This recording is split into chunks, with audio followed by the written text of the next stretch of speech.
Hello, everybody, and you're so welcome to another episode of Crunch My Numbers. This is the podcast where we dive into real life insight and strategies for business owners. And a lot of this stuff is things that we've experienced ourselves in our own business. And it's a lot of experience and work that I've tried to do myself as we move through day to day, month to month, and year to year.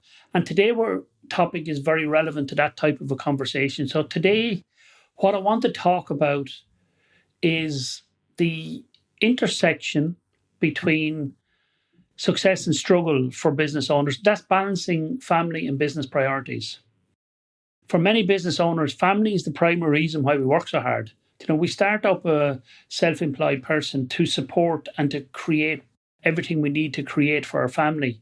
But as the business pressures rise, family priorities can sometimes unintentionally slip back to the back burner, because you're in work and there's an issue in work and you're all consumed with the issue in work trying to solve that issue. So therefore you don't have the opportunity to prioritize the family.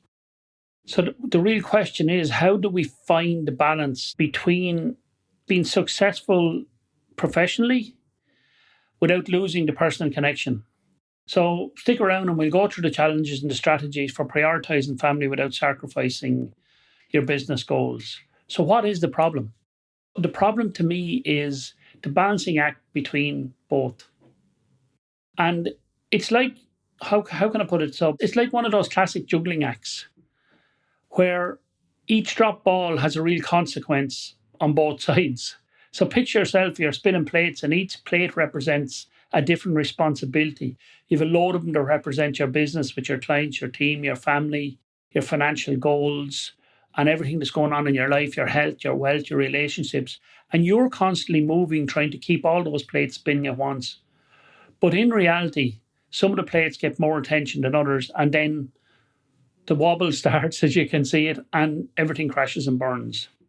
So for many kind of business entrepreneurs, the family plate can start to lose the momentum. And you might miss, for instance, a match that your kids are playing, or you might have to postpone a night out with your partner, or you're trying to squeeze family time into an over full calendar.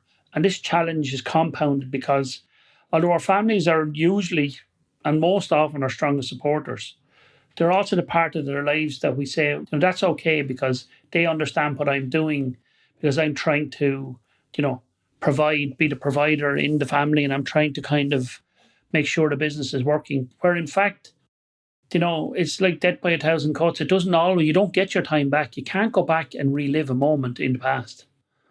So balancing the real priorities for work, it's a critical piece of building a sustainable success strategy for your business and for your life. So what's the model that we should be using? And what's the role of family in business success? And that's a really big question. Just think about that for a second. What's the role of family in the business success? Like, family is not just about love and connection. It's a critical foundation that supports us, our emotional strength, our mental health. It helps us navigate the entrepreneurial roller coaster. Studies show that having that solid, really solid support system, it kind of really significantly improves the life of an entrepreneur. It gives you resilience, it gives you mental health, it gives you the ability to make decisions better. And when you prioritize your family, that creates a sense of stability, and it creates a sense of, I can always turn to my family. But it fuels, for me anyway, fuels work performance and reduces stress. If you're strong family life at home, you have less stress in work. So let's look at somebody who has a small business owner. Let's call her Lisa. She has her own little small consulting firm and she's raising 2 kids. In the early days, Lisa could find herself working long hours and feeling increasingly guilty about the time she's not spending with her family. Her breakthrough can come when she decided to dedicate weekends strictly to family time and created clear work hours that adhere to during the week. Now, that's easy to say and it's difficult to put into practice, but shifting your priorities will work wonders, and it did work wonders for Lisa. So her family felt, well, I know mum or dad or partners in work, but on the other side of that, I know when they're home, and when they're in work, they're in work. So they can switch off. And then that will give you the priority and the productivity to, when you're in work, you don't need to feel as guilty. And it's just a natural feeling. And everybody has these feelings. Now, the challenges and the common challenge you can have when you're doing this is a simple challenge would be it depends on the type of work you're doing. Some people work as very 9 to 5, 5 days a week. That's it. Other people work seasonal. Other people have to be on call. And like there's some incredibly difficult jobs out there that are people are on call and so you need to adapt the role of the family to the business depending on the type of job and the type of work that you actually do. And so if I was to look at some of the common balances, the challenging of balancing this, and it's like a tug of war. So it depends on the demand, the business demand can have at a particular point in time, and you have to focus your time and effort on that demand in the business. And that can often feel relentless. On the other hand, there's family obligations that are equally and more important, and sometimes you have to spend time focusing on the family things. But it's like a rope stretching between the two sides. If you don't manage the tension on the rope, something's going to snap. Something has to give. So if you're spending all of your time working on the family and not doing the business is going to suffer, and vice versa. So the challenge that we're talking about here includes time management, and it includes that when you're in work, you're constant interruptions from work that bleeds into personal time. So you have to actually take the tendency, and you have to have the tendency to take support from your family, but don't take it for granted.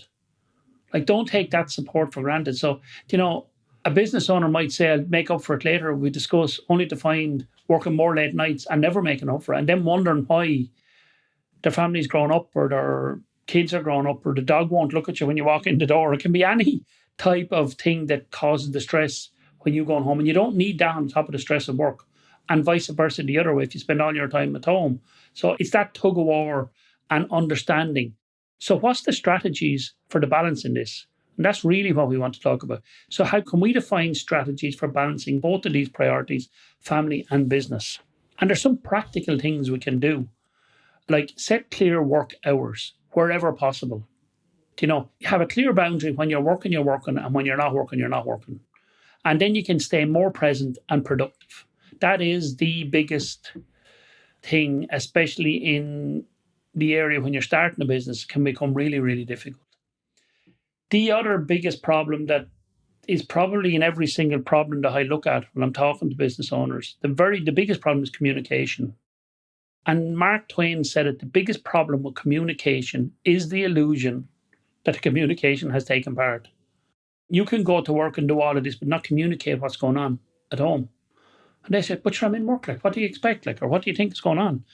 Yeah, but I don't know what's going on. Talk to me. Tell me what's going on. Share the load with me. So as ridiculous as it sounds, scheduling regular family meeting times, even one for 10 minutes, that can have a really good, powerful place to confidently air what's going on. I heard this phrase recently somewhere, use micro moments to connect. And it's an unusual one, but it can be very powerful as well. So what is a micro moment? Even when time is tight, small acts of connection can go a long way. Have a quick breakfast together, take a short walk in the evening, spend time strengthening the bonds at home without requiring major time investment.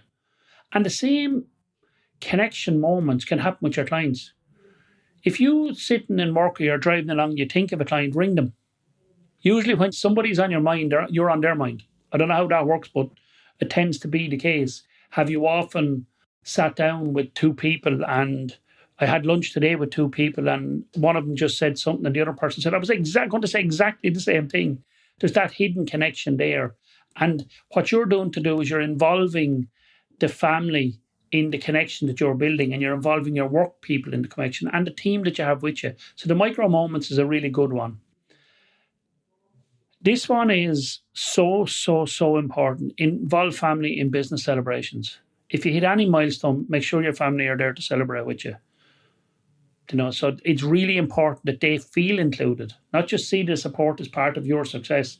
The support is part of their success. Have a very clear understanding that everybody's involved in the celebrations.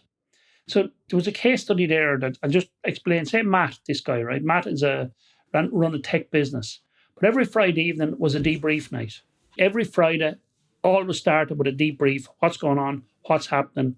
How did your week go? What happened? 5-10 minutes. Everybody understood what was going on. Everybody could see if one person was stressed over the other one. That is really, really successful. A successful idea and a concept. So I suppose to finish up, balancing family and business is a challenge. But if you're aware of the opportunity there and you're aware of what's going on, it gives you a massive opportunity to build a foundation that fuels personal and professional success. So as you think about the week ahead and the day ahead, what's the one thing you would change to help you prioritize both sides of this? In particular, family.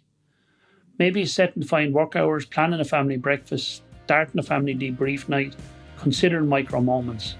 So remember, by investing in your family, you're investing in the energy and the stability that allows you to thrive as a business owner. Thank you so much for tuning in. Until next time, take care of your business, but also take care of your loved ones. Bye for now.